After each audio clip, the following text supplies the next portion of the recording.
Imagine walking down a bustling American city street in the late 1950s. Bright cars zip by, gleaming shopping malls tower over sidewalks, and suburban homes stretch endlessly. On the surface, it's a snapshot of prosperity, a nation awash in material plenty.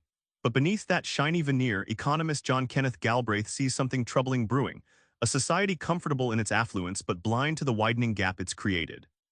What if our so-called wealth is actually a ticking economic time bomb? Galbraith shakes up our idea that individual wealth alone drives the economy.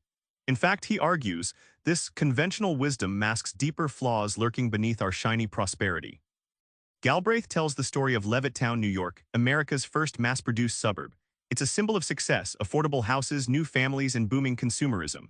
But Galbraith notes the entire development relied heavily on public infrastructure like roads, water, and schools, funded by government. The private wealth of homeowners only took off because of these publicly funded foundations. Think of the economy like a car. Private wealth is the flashy paint job and engine noise, impressive but superficial. The public goods, roads, education, parks are the engine's parts under the hood. Without these, the car won't run. Galbraith warns that ignoring this reality is like admiring the shiny car while it sputters and stalls. This shifts how we see economic success. Rather than worshiping private wealth alone, Galbraith pushes for investing in public amenities. He argues that true prosperity means a community thriving together, with parks, education, and transportation making life better for all, not just the car owners. It's a radical rethink. Wealth isn't just private gains, it's public well-being. Ever heard something repeated so often you just assume it's true? Galbraith shows how conventional wisdom can blind entire nations, especially when it fuels complacency and widens inequality. Galbraith introduced the phrase conventional wisdom in this very book. One example, policymakers kept pushing endless consumer spending as the path to prosperity, ignoring pockets of grinding poverty. Despite clear evidence of inequality worsening, they accepted the mantra that private consumption alone drives a healthy economy, thus sidelining investments in public welfare. Think of conventional wisdom as a deep river. It's strong and steady, carrying people forward, but if it leads in the wrong direction, everyone just goes with the flow. Economies stuck chasing endless consumer goods while public needs go unmet can stall, creating social unrest and economic vulnerability. Galbraith's bold call was to question these comfortable assumptions. Success isn't just buying more stuff. It's about investing in public goods, and recognizing economic well-being requires tackling inequality head-on, a lesson that echoes louder today in debates about economic justice and sustainability. Galbraith warns our addiction to consumerism threatens nature, society, and economic stability.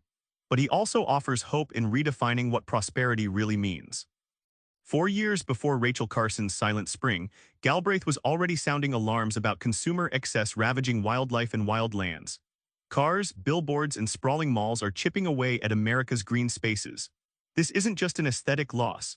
It's a warning sign that unchecked affluence can destroy the very environment we depend on. He points out how social inequality builds economic risks. When large groups can't access good education, transport, or healthcare, society fractures. Poverty and wealth aren't just political buzzwords, they affect everything: economic stability, crime rates, and social trust. Ignoring this breeds future crises nobody wants to face. Galbraith envisions reinvesting in public goods like parks, mass transit, and schools not just as charity but as essential economic strategy. This shared wealth creates a resilient society where prosperity is sustainable, inclusive, and truly affluent, beyond just material possessions. It's a call still ringing today: wealth without wisdom is empty. Remember that 1950s city street, shiny, prosperous, but hiding cracks beneath. Galbraith's insight: our economy isn't just about your wallet or mine, it's the parks, the schools, the roads we all share. So next time you wonder what wealth means, try this: spot one public good near you that makes life better. That's real affluence in action. Subscribe for more book summaries like this one.